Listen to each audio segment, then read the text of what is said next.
예, 여러분을 주의 이름으로 축복합니다. 예, 오늘 제가 여러분과 함께 나누고 싶어 하는 것은요, 우리의 기억의 상처, 기억 속에 있는 그러한 상처도 치유하신 하나님입니다. 하나님께서 저에게 치유하기 시작하셨을 때 나는 기억의 저편으로 아주 희미해져서 잘 기억나지 않는 그러한 상처들 있었습니다. 그런데 그러한 희미한 상처들이 주님께서 치유하길 원하실 때 그것이 또렷이 기억이 나는 것입니다. 예, 저는 2개월 됐을 때 그 아기의 기억 속에도 기억이 있다는 것을 경험했거든요. 그러니까 제가 2개월밖에 안 된 아기인데 그때 받았던 상처를 알게 하시더라고요. 여러분, 우리가 깜빡깜빡 너무 심하잖아요, 요즘에. 잊어버리는 게. 그런데 여러분이 모르는 능력이 여러분 안에 있습니다. 여러분의 기억은요, 어마어마한 창고입니다. 예, 컴퓨터 정도가 아닐 정도로 여러분 머릿속에 많은, 여러분 살아오면서, 지나쳐 오면서, 경험되면서, 또는 지식에 넣어뒀던 이러한 많은 것들이요, 여러분 안에 어마어마하게 저장돼 있습니다. 그때 제가 경험한 것이 뭐냐면, 그러니까 하나님께서 우리를 치유하시기 원하실 때, 우리가 그 상처를 직면하게 하신다는 것을 경험했습니다. 그러니까 상처를 직시하고, 상처를 마주보게 하고, 그래서 하나님께서 그 상처에 대한 재해석을 하게 함으로써 잘못 입력된 우리의 지식을 수정하는 것을 경험했습니다. 여러분, 우리 성품이 정말 다 각양각색이잖아요. 성격이 다 달라요. 어쩌면 그렇게 한 사람도 똑같은 사람이 없는지, 30명이면 30명이 다 성품이 다르고 성격이 다 다릅니다. 그런데 이것뿐만 아니라 우리의 기억에 무엇이 담겨 있느냐에 따라서 우리가 또한 그 다름을 알 수가 있습니다. 분명한 것은요, 우리의 기억에는 수많은 사건들이 아주 오래전에 있었던, 그리고 지금은 떠올리려고 해도 잘 기억이 나지 않는 그러한 생각들도 이제 보면은 왜곡되어 있는 것이 있다는 것입니다. 그러니까 왜냐하면 우리가 치유받지 못한 상처들은요, 우리 기억 속에 보면 왜곡되어 있는 생각들이 많이 있습니다. 현재도 우리 가운데 일어나는 수많은 사건들에 대해 우리가 얼마나 서로 입장이 다릅니까? 예, 입장이 다르죠. 그리고 다른 이해를 하죠. 그리고 다른 태도를 보입니다. 다른 성향을 갖게 되고, 다른 선택, 이런 것들을 서로 각자가 하게 돼서 그 선택에 의해서 또 이 사건에 대한 기억이 우리 가운데 저장이 되는 것입니다. 그래서 같은 사건을 다 다르게 이해한다는 것입니다. 이 사람이 같은 사건을 겪었는데 나하고 다른 이해를 하고 있더라고요. 그리고 몇 년이 지나서 그 사건을 다시 이야기하는데 서로 똑같이 다른 입장을 갖고 있는 것을 경험할 때 얼마나 우리가 완고한지, 그 완고함이 몇 년이 지나도 똑같이, 그 입장이 똑같아요. 그 생각하는 패턴이 똑같아요. 변화받지 않았다는 것입니다. 10년이 지났는데도 생각이 똑같다면 그건 진짜 너무 끔찍할 것 같아요. 그죠? 근데 한 3년쯤 지난 이야기를 들었을 때 전혀 생각이 바뀌어지지 않은 것들을 볼 때, 이거 얼마나 너와 내가 건널 수 없는 강을 갖고 있는가 하는 생각을 제가 해보게 됩니다. 그래서 좋은 기억 또는 상처받은 기억, 즐거운 기억, 슬픈 기억, 우리 내면에 그러한 것들이 각인되게 됩니다. 그리고 오랜 시간이 지나면 우리의 존재 아주 깊은 곳에 이것이 감추어져 버리는 거예요. 희미해져서 우리는 기억하지 않기 때문에 잊어버렸다, 잊었다라고 생각을 하지만 그거는 천만의 말씀입니다. 내가 지금 의식으로는 그것을 기억하지 못하지만 우리의 무의식의 저장고에는 다 채워져 있어요. 어떤 목사님이 그런 이야기 하더라고요. 여자는 절대 안 잊는다고. 잊지 않는답니다. 요만한 것도 잊지 않고 기억의 창고에 차곡차곡 쌓아뒀다가 그 유사한 일이 생기면 그거를 다 꺼내가지고 무기도 사용한다고 하더라고요. 여자는 독하고 치밀합니다. 우리 목사님, 우리 하람이가 전도사가 이제 그 혀 수술할 때 목사님 도망갔는데 독한 제가 끝까지 붙잡고 그것을 완성했다고. 생각해 보십시오. 만약에 독한 죄가 없었으면 우리 강하람이 얼마나 어눌하게 말했겠습니까? 그래서 이 땅에는 여자가 절실히 필요합니다. 우리 강하담 전사님 방에는 결혼한 그 형제가 있는데 그 결혼한 형제가 그 결혼 생활의 환상을 많이 깨준대요. 그러면서 여자가 돕는 배필인데 왜 돕는 배필이냐면 남자의 마음을 가난하게 해서 하나님을 찾게 한대요. 그래서 돕는 배필이랍니다.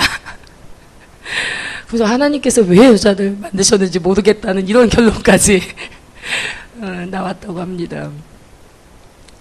어쨌든 여자가 필요합니다. 그죠? 예, 독한 여자가 있어서 오늘날 멀쩡하게 마다하는 강하담 전도사가 있는 것입니다. 예, 우리가 희미해지고 잊어버린 것 같지만 우리 무의식에 항상 그것들이 저장돼 있어요. 그래서 우리가 비슷한 유형의 사건들을 만나면요, 우리는 그냥 순수하게 그것에 대처하는 것이 아니라요, 우리에게 기억 속에 있는 것들, 경험됐던 것들, 받았던 이미지, 뭐 이런 선입관들을 이제 갖게 되는 것이 바로 그런 이유입니다. 그래서 우리는 우리 스스로를 보호하려는 그런 방어 기제가 나오게 되어 있어요. 그래서 순수하게 우리가 복음으로 반응하지 못하는 경우, 내가 진리를 아는데 내가 왜 진리로 반응하지 못하지? 왜 그렇습니까? 우리 무의식에 남아있는 기억들이, 이 상처들이 일어나서 우리에게 그와 같이 복음에 반응하지 못하도록 하는 그러한 일을 한다는 것입니다. 그 나쁜 기억, 상처받았던 기억들은요, 우리 안에서 힘을 발휘합니다. 그 자체가 독립적으로 힘을 가지고 있어요. 그래서 여러분의 태도를 움직이게 하는 그런 역할을 하는 것입니다. 만약에 고통스러운 기억이라면 우리는 우리 자신이 최선을 다해서 아마 그걸 잊으려고 할 것입니다. 그래서 기억의 저편으로 사라졌다 이렇게 여겨지지만 그러나 절대 기억은 지워지지 않습니다. 제가 무의식의 세계를 여행한 적이 있어요. 그것이 참 신기했는데 제 무의식의 세계를 보니까 너무나 불필요한 쓰레기들이 정말 많아요. 여러분 TV 보십니까? 드라마 보십니까? 예, 어떤 뭐 소설책 같은 거 보시죠? 그런 것들이 이제 다 여러분의 이제 의식으로 들어가서 무의식에 저장이 되는 거예요. 그렇다면 우리가 경험한 거, 살면서 느낀 거, 뭐 여러 가지 뭐 또 공부한 거, 뭐 여러 가지 지식들, 뭐 습득한 거, 또는 뭐 받아들인 거, 언젠가 인상 깊게 이미지가 확 들어왔던 거, 이런 모든 것들이 여러분의 무의식에 다 저장이 되는 거예요. 그 무의식은 포화 상태입니다. 비우지 않으면 안 될 정도로 무의식이 가득한 거예요. 우리가 의식의 세계에 그것이 표면적으로 나타나지 않았다 할지라도 무의식의 세계에 그렇게 잠겨 있어요. 많은 것들이. 그래서 우리 무의식의 세계가 너무 쓰레기통이란 걸 제가 알게 되고요. 그래서 그걸 가지고 제가 어느 날은 기도하게 됐습니다. 왜냐하면 이 무의식의 세계에서 삶이 나와요. 여러분, 무의식이 중요할까요? 안 중요할까요? 중요하다는 거죠. 아무 영화나 보지 마세요. 이것이 그냥 볼 때 그냥 보고 잊어버렸다 싶지만 그것이 무의식에 있어요. 아이들이 왜 무서운 영화 보지 말아요? 좀비 영화 이런 거 보면 안 돼요. 왜 그럽니까? 아이들이 무의식에 저장돼요. 거기서 삶이 나옵니다. 두려움이 나와요. 근데 우리가 왜 무서워 하면서 무서운 거 계속 보고 있잖아요. 그 남자 어른을 보고 우는 여자아이가 엄마 품에 그냥 고개를 묻고 안 보면 되는데 엄마 품에 안겨서 눈은 무서운 걸 계속 보는 거예요. 낯선 아저씨를 보면서 경계하면서 무서워서 우는 것입니다. 자, 우리 무의식에 아무거나 집어넣어서는 안 되겠죠. 우리가 먹는 음식도 내가 가려서 먹어서 내 몸을 유익하게 하고 건강하게 해야 되는데, 그리고 그 몸의 결과가 나이를 먹을수록 더 나타나는데, 내가 내 몸을 어떻게 관리했느냐가 이제 시간이 지나면 점점 더 나타나잖아요. 그 결과가 즉시는 안 나타나도요. 그런데 우리 무의식에 뭘 내가 집어넣고 살았는지 하는 것이 이제 여러분이 삶을 만나는 모든 사건과 상황 속에서 나오는 거예요. 삶이. 지금까지는 우리가 파수꾼을 세우지 못하고 우리 무의식에 아무거나 집어넣었다면 이제는 여러분이 파수꾼을 세우고 여러분의 무의식도 관리하게 되길 주님을 축복합니다. 중요한 부분이에요. 만약 제가 이것을 경험하지 못했다면 여러분에게 말해줄 수 없었을 거예요. 자, 자, 우리는 과거의 고통을 잊어버리기를 원합니다. 그것이 개인적인 일이건 뭐 어떤 교회적인 것이건 국가적인 것이건 하여튼 고통스러운 사건과 상황 이런 거 빨리 잊어버리기를 우리는 원할 것입니다. 그런데 그 잊혀진 기억들은요, 정말 독자적인 힘을 갖게 되어서요, 우리가 어떤 기능을 제대로 발휘하지 못하도록 신앙생활의 장애적 요소로 그 힘을 발휘하게 된다는 것입니다. 근데 우리가 고통을 직면하기 싫어서 사실은 아픈 기억은 생각하지 않으려고 노력하잖아요. 불어 피하고 힘써 잊으려 하는데 그 잊음이 때로는요, 사단의 전략이기도 한 것입니다. 왜냐하면 고통스러운 기억을 잊음으로써 우리의 마음을 바꾸고 회개하는 가운데 성숙할 수 있는 기회를 잃어버리는 거예요. 여러분, 우리가 사건을 대하는 태도가 굉장히 미숙합니다. 내가 그동안 저장해온 그러한 나의 기억 속에서 그 삶이 나오기 때문에, 무의식에서 그런 삶이 나오기 때문에 우리가 사건을 대하는 이런 태도들이 조금 미숙해요. 그래서 뭐 아주 옛날 노래입니다. 인생은 미완성, 이런 노래가 있었어요. 혹시 저하고 비슷한 세대는 그 노래를, 가요를 기억할 텐데, 인생은 미완성이라는 노래가 있었어요. 그러니까 인생을 만약에 한 번 살고 나서 그 다음 또 인생을 살게 되면 좀 복습한 상태로 살기 때문에 조금 더 나은 선택을 하면서 우리가 인생을 살아갈 텐데, 연습이 없는 거예요, 인생이. 그래서 우리가 서툰 그러한 모습을 많이 보이게 되는 것입니다. 자, 우리가 기억하지 못하고 잊으려고 했을 때 사실 어떤 부분에서는 우리가 그것을 정확하게 그 문제를 복음의 관점으로, 영적인 관점으로 재해석하고, 그리고 내 태도를 바꾸고 내 기억을 수정할 필요가 있는데, 빨리 그냥 넘겨버리고 책장을 빨리 넘겨버리는 거예요. 우리의 기억의 책장을 확 넘겨버려서 그냥 다시 그걸 들추고 싶지 않은 거죠. 그래서 때로는 우리가 잊음이 마귀의 전략일 수 있다는 것입니다. 주님은 말씀하십니다. 마가복음 2장 17절인데요. 건강한 자에게는 의원이 쓸데없고 병든 자에게나 쓸데있느니라. 자, 예수님이 이 말씀은요, 바로 상처를 직면하는 자만이 치유가 가능하고 새로운 삶으로 발전한 삶을 살아갈 수 있다는 것입니다. 여러분, 기억해낸다는 것은요, 기억하고 있는 일이나 사건들이 갖는 은밀한 힘에서 자유해지기 시작하는 것입니다.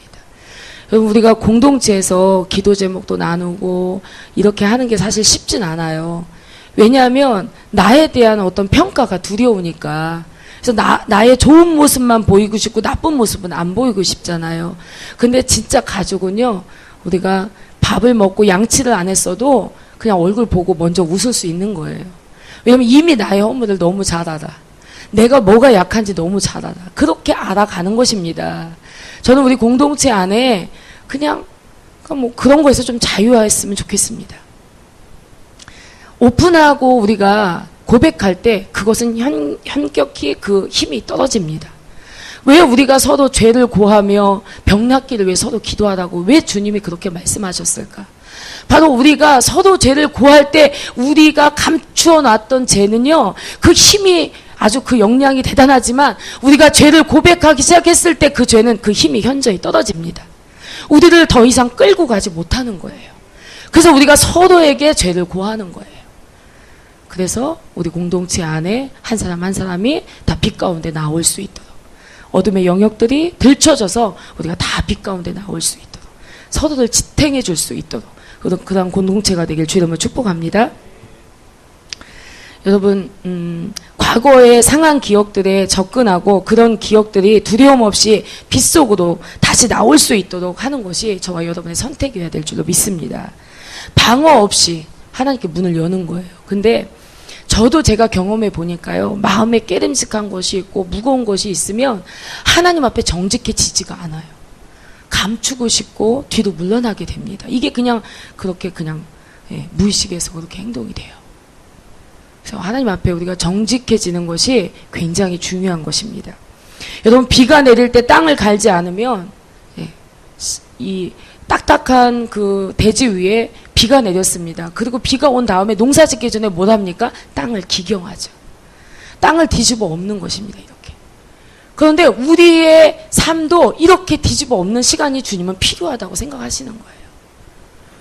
그래서 우리가 말씀을 열매 맺는 그러한 사람이 되게 하기 위해서 하나님께서 우리 땅을 기경하십니다.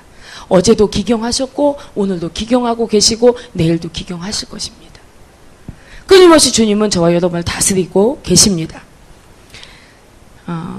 여러분 또 우리의 기억들은요 두려움에 포장돼 있어요. 근데 여러분 제가 슬픔의 영에 대해서 이야기 참 많이 했잖아요. 항상 슬퍼. 근데 심지어 슬픈 게 진실해. 슬프지 않으면 진리가 아니야. 이런 정도로 슬픔을 사랑했다고 생각을 합니다, 제가. 그러니까 슬픔은 내 감정이에요. 그냥 나의 그냥 이름이 슬픔인 거예요. 근데 슬픔을 그렇게 사랑하고 슬픔을 좋아했어요. 뭐에 그렇게 속았는지 알 수가 없지만. 근데 제가 이 슬픔에서 벗어나기 위해서 하는 행동이 뭔지 아십니까? 슬픔을 열어보는 거예요. 열어보는 거예요. 이 속에 뭐가 있나 열어보는 거예요. 내가 오늘 슬픈 이유가 뭐지? 한번 적어보세요. 내가 오늘 두렵다. 내가 두려운 이유가 뭐지? 내가 뭐 때문에 지금 두려워하지? 내 감정이 왜 이렇지? 적어보세요. 그럼 아마 딱히 적을 게 없을 것입니다. 이미 속고 있는 거죠.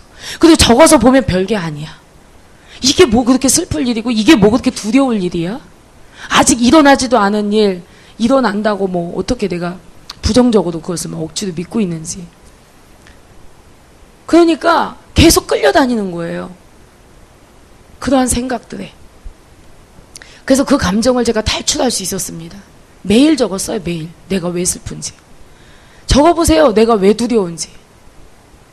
그리고 막상 그 뚜껑을 열었을 때 아무것도 아니더라는 거죠. 그냥 속고 살았던 거예요. 계속 속았던 거예요. 우리가 고통스러운 기억들을 거부하는 많은 정신적인 세력이 있음을 알아야 됩니다. 그래서 예수님께서 이제 진리를 말해줬을 때 사람들이 그 진리를 기쁘게 받을 수가 없었어요. 왜냐하면 그들 마음 가운데 찔림이 있었는데 그 찔림을 가지고 그들이 어떠한 태도를 보였냐면 그들이 오히려 예수님을 비난하고 죽이고자 했다는 것입니다. 이렇게 어긋난 반응을 보이는 거예요. 자, 우리들은 한 이야기를 알고 있습니다. 이제 결론만 내릴게요. 한 이야기를 알고 있습니다. 바로 하나님이신 예수님께서 인간의 몸을 가지고 이 땅에 오셔서 인간의 모든 고통과 한계를 경험하고 인내하고 순종하심으로 십자가에 죽으시고 그리고 하나님의 사랑을 저와 여러분에게 보여주신 이야기입니다. 우리 인간이 겪는 모든 상처가요, 재해석되어야 되는 순간이 바로 이 순간입니다. 바로 참사랑이신 예수님, 이 예수님을 우리가 생생히 생각해야 됩니다. 기억해내야 됩니다. 그분의 삶과 내 삶이 만나질 수 있도록 바로 이 순간이 제겐 치유가 임하는 순간이 되더라고요. 물론 여러분 저 고통스러웠습니다. 마음이 아팠어요. 나는 마음이 아팠습니다. 그런데 그분은 더 많이 아팠다는 거예요. 나 슬펐습니다. 근데 그분은 더 많이 슬펐어요. 그러니까 내 고통과 내 슬픔과 내 아픔과 내 연약함들이 바로 그분의 것과 같이 만나는 그 순간에 내가 치유가 일어나는 것입니다. 나의 고난에 계신 주님, 그 고통을 그분이 그 육체로 받으시는 그 현장, 그 자리에 나와 주님이 함께이고, 아니 더 정확히 말하면요, 그분이 그 많은 짐을 다 지신 거예요. 즉 무거운 짐을 그분이 지시고 저는 어떠냐면 요 끝에 손을 댔을 뿐이에요. 무겁고 고통스러운 그 짐에 손가락 하나 얹었을 뿐이에요.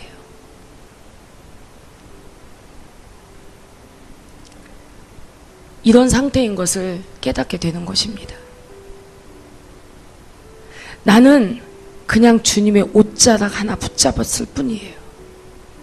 그분은 멸시와 천대와 그리고 매맞음과 찔림과 못박힘을 감당했습니다.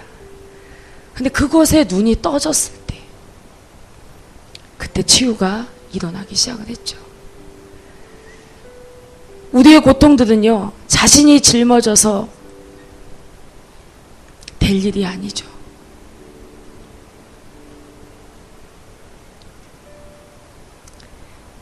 우리의 고통과 주님의 고통이 연결될 때 우린 비로소 눈이 떠지는 거예요. 그리고 내 거도 너무 힘들었는데 주님이 나보다 훨씬 힘들었고 나도 힘드셨어요. 그러니까 그것에 눈이 떠지고 나의 고통에서 주님의 고통으로 연결이 되는 순간 어떤 상황이 되냐면 내 아픔은 더 이상 아픔이 아니에요. 그분의 아픔으로 내가 아픈 거예요. 그분의 슬픔으로 내가 슬픈 거예요. 그분의 고난으로 내가 고통스러운 거예요.